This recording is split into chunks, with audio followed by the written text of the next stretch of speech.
This week's One Piece chapter was a great setup chapter for what's coming in 2 weeks, so let's get started. One Piece 1168 starts off with showing that Herald's just a good king, and you can't help but love this guy, right? He's making a name for himself. Civilians all over the world are happy to see Elbaph, or just get to know the civilians of Elbaph and want to get introduced to him more, and it's just great to see that before the time of what we know as One Piece, as present day One Piece, as we follow Luffy's journey, there was a time where giants weren't seen as people to be friendly with, and now, Herald's motives and the push that he puts into this whole thing is what brings people to actually accept giants into their culture. One great touch by Oda in these scenes is we actually get to see Umit, who is the shipping guy that is part of the underground like network and stuff with the other people like Morgans and whatever that show up to Big Mom's wedding for Pudding. So cool to see that he's just doing some shipping for the Giants materials for the Atom Tree, I'm assuming, because he says the wood of Elbaph is great. And this wouldn't be a One Piece flashback without its emotional beat points, and this right here is where we get Ida's passing. And Ida has been a wonderful character. She changed Herald for the better. The reason why the Giants are here today and where they are today is due to Ida's influence on Herald. So just to see her go and just the amazing kind-hearted character that she has been, it was wonderful to get to know Ida and see what impact she had on the Giants. And Herald goes on to say that Ida taught me everything I know. The fact that I met her is my lifelong treasure. Beautiful scene. This was such a good scene, and love Herald, love Ida. Rest in peace, Ida. The great chapter, great scene. And it's to no one's surprise that Herald wanted Ida as his true wife.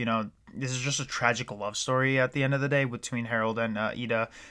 Herald can't accept Ida into his castle because of the customs that Elbaph has, and we'll probably get to learn more about that when we get like Void Century or even previous flashbacks beyond the Void Century, right? But it's a tragic love story, really sad to see. And Herald's efforts is to get rid of that culture in Elbaph and make Elbaph a nation that's connected to people and gets rid of all these stupid things. And later on in the chapter, you also mentioned something about leaving the throne for someone else, but we'll get to that. But yeah, Herald has a big heart for his sons, his wife, for Ida, his lover, and also the people of Elbaph.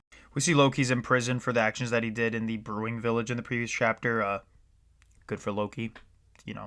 Not that he's in prison, but he did the right thing. Get rid of those people. Those guys sucked. Ida's dead because of them.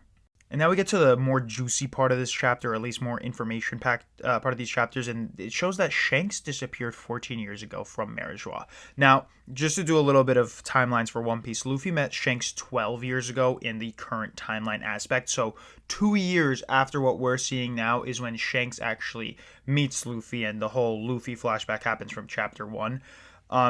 This also means that Shanks showed up in Elbaph at the start of the flashback too, which, correlates to exactly when the chapter or for these flashbacks started. It said that 14 years ago this happened, and then Herald, the thing happens as the ending of this chapter shows.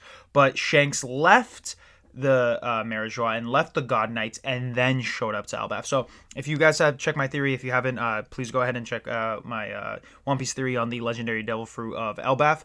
But I had stated that Shanks might have still been with the God Knights, but it seems like he was not at that moment, which makes it a little bit more interesting. I'm still I have a belief in my theory that it is true, but interesting to see that Shanks was not a part of the God Knights at this moment.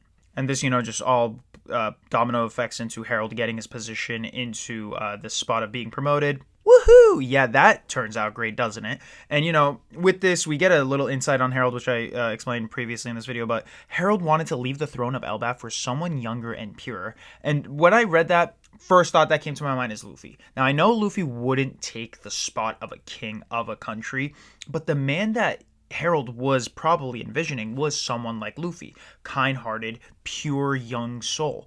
And the fact that Luffy is the sun god, and Hazardin, Dory and Brogy, all these characters of Elbaph are looking up to Luffy, it's kind of like the prophecy unfolds itself, right? At the end of the day, whether Luffy accepts it or not, just like how Luffy didn't accept the whole Straw Hat Fleet, these giants are going to follow Luffy in this final war. And these giants are going to follow not Luffy, but the Sun God in the final war. So whether Luffy accepts it or not, he is going to be the leader of these giants. And now we see that Herald finds out about Emu, and Emu grants him the next phase of the Covenant, which is the Depths Covenant, right? And this, gets us insight into the fact that when you receive the Depths Covenant, you are granted immortality and strength. And then we later find out that also Emu takes control of you. This is not something that you were. I guess Emu isn't capable of taking control of you if you have the Shallows Covenant, but when you have the Depths Covenant, Emu fully has capabilities of taking control over you. And later on in the chapter, Emu starts taking over Herald, and we see what happens there. And Emu asks Herald to create an abyss in Elbaph, which I'm assuming is the Dark Sigil, the Star Sigil, or whatever it is that we want to reference it as. But that sigil that's inside the throne room, I believe that is what Emu's in reference of, is to create an abyss in Elbaph. Not in like a sense of destroy Elbaph, because that's what I read it. I'm like, abyss in Elbaph. Emu's asking Herald to destroy Elbaph, but no, I think what that meant is create the Abyss Sigil, which, later on in Elbaph, timeline-wise, Shamrock and Gunko used to spawn into Elbaph. So, actually, cool point is, that, I guess, existed there, and that is what they use for transportation. It's not like they are able to create it, which makes me think, in Egghead, did the Gorosei create hidden Abyss Sigils to summon themselves, or do they have, as the Abyss Covenant, do they have a greater ability?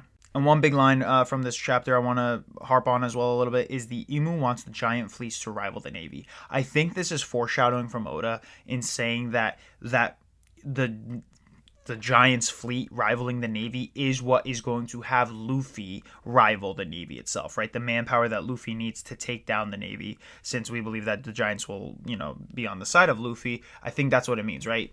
If Emu's saying that they're capable of doing it and want them to do it, it just means that Luffy will be the one to actually achieve that goal. But for our side, not Emu's side. Crazy panel here with Emu's eyes over Herald. Just great imagery from Oda. Nothing else to say, but it just looked cool. And around this part of the chapter, this is when Herald realizes the plot that Emu had to, take Elbaph for himself. And he orders his guards to chain him down and requests Chief Jarl and Loki to show up to the castle to probably, end up killing him.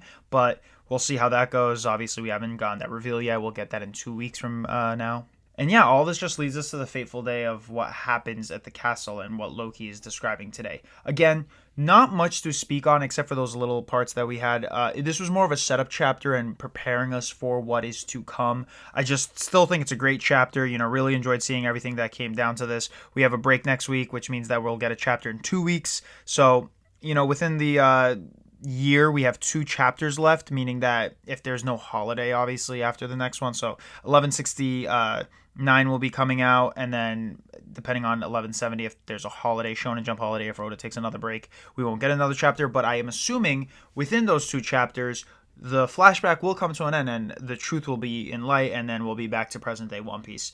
So yeah, let me know what you guys thought about this chapter. Let me know if I missed anything, and like, comment, share, subscribe, and I'll catch you guys in 2 weeks. Thank you.